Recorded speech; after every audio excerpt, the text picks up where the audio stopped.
Hello, it is me, your fellow Ruckus Ton,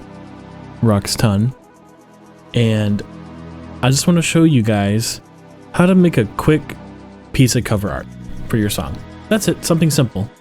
Let's just say you can't afford to hire somebody, or you don't have a friend, and you're like, I don't really know what I can do or how I can, maybe you're not even that artistic. I'll show you a couple of very quick ways that you can do it on your computer. There are other ways to do it on your phone, but I'll get to that towards the end. So if you stay at the end, I'll show you a couple extra things. I don't have screen capture on here, so I'm going to just briefly explain it to you. So you can do this in Photoshop. You can just acquire it. I'm gonna be honest, it's not worth buying. Subscription sucks, and I don't think it should even be subscription. It's way too expensive, so just pirate Photoshop, honestly. I don't support companies like that. I'm going to show you using Affinity Photo, which is what I bought. I think Affinity Photo is an amazing piece of software. Their developers are great. They also have Affinity Design, which is like Adobe Illustrator. If you're used to Photoshop, this will come to you very quickly. If you're not, it's pretty close and similar to GIMP as well. So GIMP is what I recommend. You can do everything that I'm doing here for the most part in GIMP. It's going to be a little different, but you'll notice it if you have GIMP. So let's get into it, right? So, okay, so we're in whatever your program you're using. I like to start at 4,000 by 4,000. So when you make a new canvas, do 4,000 by 4,000, do 3,000, but make sure it is a square, because if it's not a square, you're gonna have some issues. Cover art will always be a square. The bigger the better, so that when it gets shrunken it doesn't lose quality. So you just don't want it to stretch, that's all. So let's just do 4,000 by 4,000. So here you are. Let's just open a new layer. Now what I'm gonna show you are just some things that I do. This is going to be very, very simple. My goal here is to show you a simple place to start so that you can wind up, somewhere else. So some key things to point out. Think of some royalty-free websites that you can get pictures for free. Pexels is one, Unsplash is another. These are two that I use. There's probably other ones, and I've definitely used other ones, but let's just stick with those. So let's just say, let's just go to open, right? I have an art assets folder. So let's say, let's go to Unsplash. Let's just say clouds is a pretty safe bet, right? So you open your clouds up, Control A, Control C, go back over to here, Control V. All right, your clouds are now on here. And honestly, this might seem strange, but I kind of like this white bar, but I want it to be over there. So I'm actually just going to drag this here. So now we have what kind of looks like, I want to be honest, this kind of looks like a CD label. I'm a big fan of old CD labels. I feel old saying that, but big fan anyway.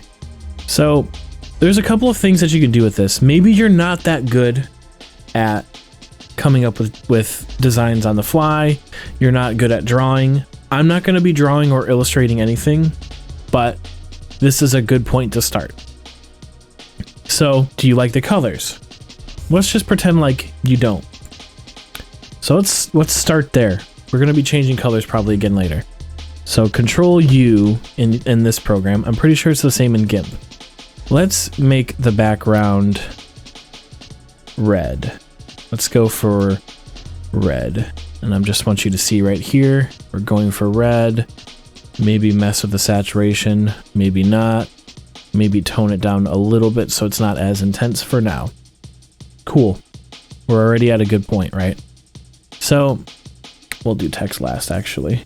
Adjustments. There's other things that you can do. Now, this is going to be a little different in GIMP, but gradient maps are wonderful. These things are insane. I mean, they allow you to do stuff like this. If I don't recall if GIMP has that or not. This is a palette that I've made that I really like. it controls the colors a little bit better than using the hue shift. So let's just delete that. So, okay, what can you do with this? There's a few routes that you can take. So I'm gonna duplicate this and hide it because I just want to keep that just in case. This is something that I do just in case I don't like an idea that I'm rolling with. I like to hold control and then click on the layer here so it only selects the layer here. Now, I'm pretty sure GIMP has this. If it doesn't, I apologize, but let's make it a little weird. Let's just use the liquify tool here and see if we can like pull some stuff around and just get, you know, real strange, real weird. Like clearly these are clouds, but maybe it looks more like smoke now. Nothing really has to make sense for this part. I never really have an idea of what I want when I'm doing this anyway. I just kind of make whatever I want and then just see what happens. So you've done this and you're like, okay, what more could I do with this? You could layer it over like this so it gives it kind of like a moving effect maybe. Don't worry about the color change. These are things that we can go back and fix in the end of the process. So that's kind of cool. I just explore the filters. Honestly, exploring the filters is a great way to come up with cool ideas. This is just kind of adding more. That's actually kind of interesting. I'm gonna be honest with you, I might keep that. Difference is really fucking sweet too. Exclusion. I like difference and exclusion a lot for unique effects like this, but it really changes the color, so keep that in mind. I think pin light actually looked pretty cool. And let's see what happens if you tone it down even. I like that though. Okay, that's pretty sweet. This white line here is kind of bothering me. I kind of want to do something else with it. Maybe I want to fill this part with a white line so it does one of these things, and then I could you could put text down here. But actually no, I think that looks like hot garbage now. But now I'm curious. And this is kind of where the fun comes, right? Then now I'm curious. Just want to see what happens if you do something. You know, like you could do something like this. You could easily do something like this. It's almost like it's like a random glitch. Don't know if I enjoy that, however. But it's just, there's really no reason for me to do any of the things that I do. I just do it because I think it's cool. And I don't know if I like that. Maybe I want it to be smaller. Maybe I want it to be up top. Maybe I want it to be in the center. It's just, you just gotta play with it to see what you like. And I don't like it at all. So we're gonna go back to this. Now, this is where things get interesting. So, no, let's go to open. These are gonna make things a lot easier. Looking for textures and looking for photos that are pretty dynamic like this, for example, okay? So we do the same thing here, Control A, Control C, go back here. Maybe you want to stretch this out. Holding CTRL and pulling, by the way, will make it symmetrical like this, so you don't have to keep moving it around. So let's darken, color, linear, blah, blah, blah, add. That's kind of neat. That's actually really neat because it's like a clean sky with lightning, which is kind of badass in a way. And this is interesting too, actually. Soft light, hard light. What happens if I take this and do that with it? It kind of looks like the other picture. Oh, making sure you put it in the correct layer so it stays kind of in the same vein as the other ones. Drag this up some. I really just want you to see the process that I would take. Now that's cool. That is sweet. But this is the process that I would take. Just to see what I like, what I don't like. Maybe add some blur to it since the background's sharp, or maybe keep it sharp. Yeah, let's keep it sharp and maybe blur this part with see depth of field maybe. But you see, when you do stuff like that, you got to keep in mind right here. And if that happens, remember, control and click on the layer to select just the layer. Now let's go just do a regular Gaussian blur. Just see what that does. It really softens it up and kind of just changes the whole thing. So we're just going to keep it as is. So it's like, you know, simple ideas like this are interesting. You know, you could go through and erase this if you wanted to, so the lightning comes under this cloud here, but it's interesting about this is it looks like it's coming through the clouds and kind of like weaving in and out here. You get like an interesting effect down here, which I really enjoy. Maybe we could add some more textures. Now, let's talk about textures really quick. Textures are a great way to post-process and kind of finish out. I do want to get your eyes on these textures. These are great textures that I honestly use a lot. Design Syndrome, look them up on Instagram. I'll link their assets and all the other links that I talk about in the description of this video so that you have them. I bought this pack, but there are freebies on their website as well. And there's a couple other people that I like to follow as well. So I'll put as many assets in the description as I can. So these are paper textures. I love paper textures. I love them a lot. But you know what? Speaking of other textures, let's go in here because I have some others. Film dust textures. These are free textures. I don't remember where I got them because I've had them for quite a while, but you can look for things like dust and noise, film dust. Just look these up and look up, you know, with the word free and make sure it's free to use. These are all great assets to use to kind of finish up, you know, your art. Now, I like to make it a little smaller so that I have more choice. So because of that white, you need to be careful what blend mode you use because it's always going to show through like that, but there is a way around that, but we'll get there in a moment. So let's zoom in here. Now difference mode is interesting because it darkened the photo and it almost has like this like sketchbook paper material look to it, which I really like. Let's try exclusion. So the difference between difference and exclusion is exclusion kind of makes it vibrant, but it still has like the same properties. And actually I like that a lot. Saturation looks like dog shit. Average is just that. This is negation. I like that one too. So negation and exclusion. I think I'm going to do negation. Now some of these I think are going to be different in GIMP as well, but this pretty much, yeah, you know what? It's the same as add, which is very similar to screen or lighten. In this case, it's closer to screen.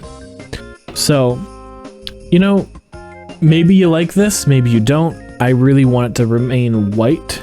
So what I'm gonna do now is create a new layer, make sure the fill is white, and I am just going to go back here. And then what I'll do is go through the blends here to find overlay looks cool, soft light looks cool, but what I might want, ooh, difference is actually perfect. Yeah, I like how difference looks there. I'm actually going to bring this over a couple pixels because there's a part of this that looks odd. Let's move this over. Nope. Let me go back to normal and just kind of bring the slider down a little.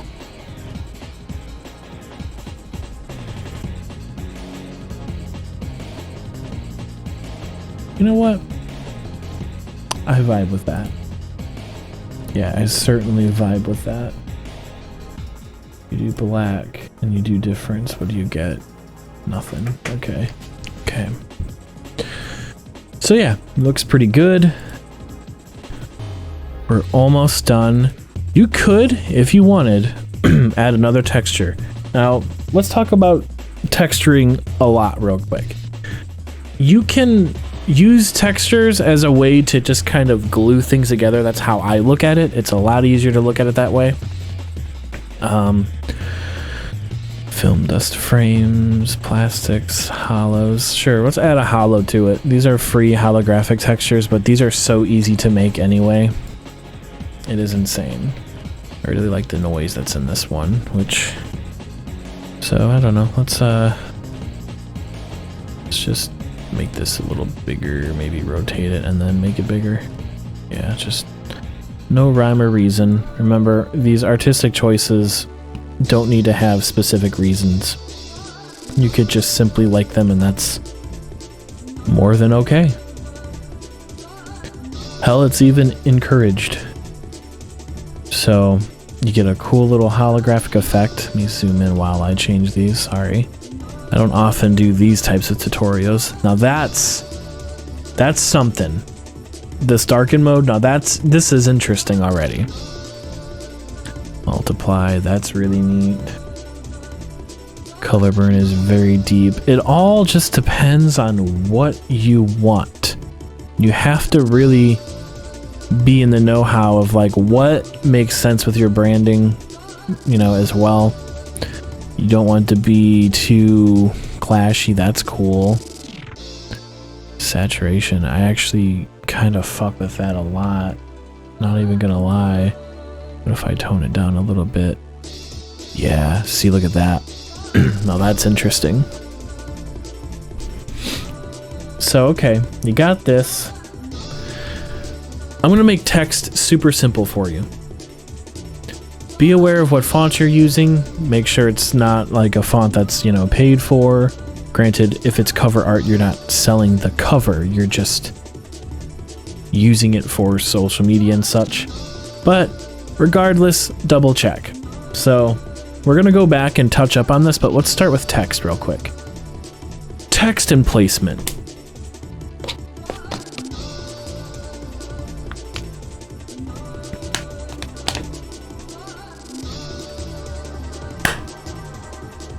Text and placement is hard sometimes. Sometimes it's easy. You've got a really busy piece of art like this, you can get away with something simple right here. Something that could go down here. Or something down here. So I'm going to show you what it looks like if you put it down here. So let's add some text. Let's just start it down here. So let's just put song title. Should probably make it to where you can actually see what's happening here. So song title, make sure it's centered or center adjacent, which I'm pretty sure this is centered to the whole thing, which is totally fine. So you got your song title. I have tons of fonts. I'll give you some font websites below. There's really only one that I've ever used. Just always keep in mind of what's free and what's not. You can do something simple. Something simple like this would even be totally fine. But remember, it's going to be like this. This is something I need you to keep in mind. Roughly, this is like the thumbnail that some platforms will show you. You can barely see that. So think about readability. Really think about your readability. And there's a few ways that you can compensate that. But bold fonts I like for stuff like that. If you're going to use a thin font, make sure you use like glow. Like, let's do this here. Let's add outer glow. To add a white outer glow, you know, stuff like that will make it pop more, and it's a little easier to read when it's like small, but you will want to make it larger. Let's see, let's use a different font though, because I don't like that font. So just kind of scroll through, See what kind of font. Like, that's an interesting one. It's a little corny, but it does kind of go with the lightning. There's a lot of, I have a lot of video game fonts in here too, so have a good laugh. But you see a font you like in here too, just look it up and download it if you don't have it. You know, it doesn't have to be too hard. That's a pretty good one though. Song title. Readability is pretty good from afar. But maybe you don't want it black. Maybe you want it... Let's just keep it here for now, or maybe actually let's put it under here. Oh shit. That's gonna happen. There we go. But yeah, maybe you don't want it black. Maybe you want it white. Maybe you want it green. You know, really consider the readability, as I always say here. Consider the readability. And just kind of play around, find colors that work in this palette that you think would work with this. You know,